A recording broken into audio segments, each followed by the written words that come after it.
We sat facing each other at a table in a bar. It was early evening and our drinks are in front of us, untouched. He was wearing a shirt, a white shirt, and his hair was shorter. It wasn't long anymore. I said, "You've changed a lot." A banality. Of course he had. Over 2 years had passed since I last saw him. New shirt and no more tangle of long hair on his shoulders. Cal was always shifting. That was how he was. Shifting ideas, shifting plans. With each new idea that hit him, he used to spend days in a peak of faddish energy, and then soon after it would all be gone, and he'd slump down into apathy again. Until the next one. Maybe he had made one of them stick. It wasn't impossible. He knew how to carry himself. He could make people like him. We used to go out to bars and parties, and there were always other girls around him. He was good with them. He was good at talking. He said, "I worked at a company for a while. A friend's company." I raised my eyebrows. I said, "Was it legal?" "Of course. What do you think I would do?" "Rob people blind? Rob blind people, something like that?" He said, "It was a car repair shop." I couldn't read his expression. Strange that I used to know the ins and outs of that face completely. "You are not wearing that." I glanced in the full-length mirror in front of me, my eyes locking onto my friend Donna's intense stare. "What?" As though I were a slightly addled nitwit, she stared at me, unblinking, and repeated slowly, "You are not wearing that." I smoothed my hands down the snug bustier that caged my torso in leather and boning. It lifted my already impressive assets to new heights and made me question how corsets ever fell out of fashion to begin with. Then I tried to take a deep breath and understood. No wonder women suffered vapors back in the day.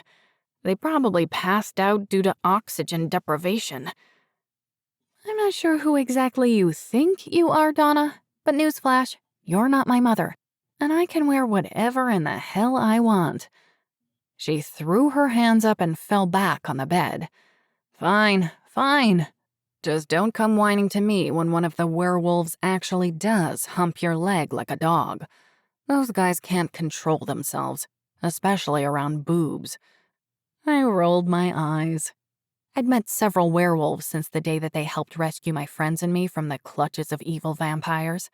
I know, it sounds like a bad movie script, but those fuckers plan to chop us up and send us back to Donna and Connor piece by piece.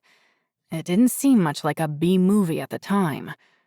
Anyway, all the werewolves I'd met were great. Sure, they were usually a little more aggressive than the average guy, but if I was being completely honest, it gave me a tingle in all my naughty places. The loving path is not enabling, but it is very peaceful. In other words, it doesn't yell, it doesn't beg, it doesn't threaten. The loving path is about factually describing their words and actions to them in a calm way.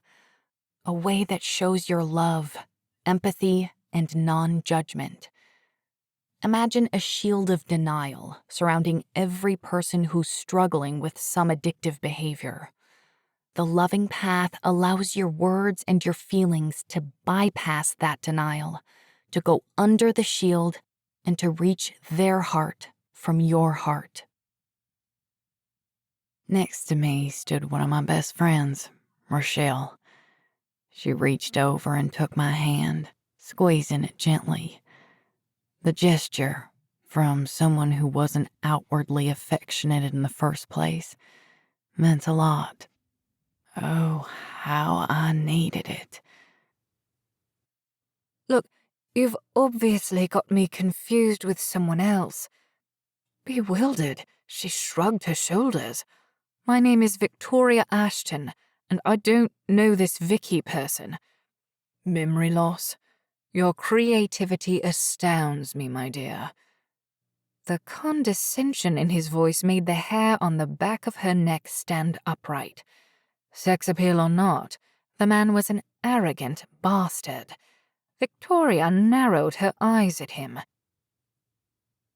"Hello! I'm so glad to see you," the dog shouted. "I've not met anyone new in a long time." The dog's name was Leica. She showed Lila one of her favorite group of stars. "They call this a constellation," Leica explained. "These stars from the Big Dipper. Can you see the animal?" "It looks like a llama," Lila said happily. "I think it's Auntie Sue." Leica laughed. "Most people call it a bear, but I think you're right. It really does look like a llama." She smiled at Lila.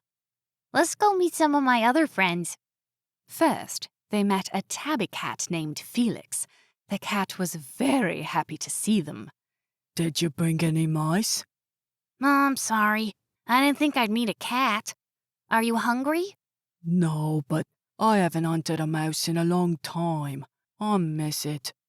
Felix became a little sad, and Leica quickly gave him a hug.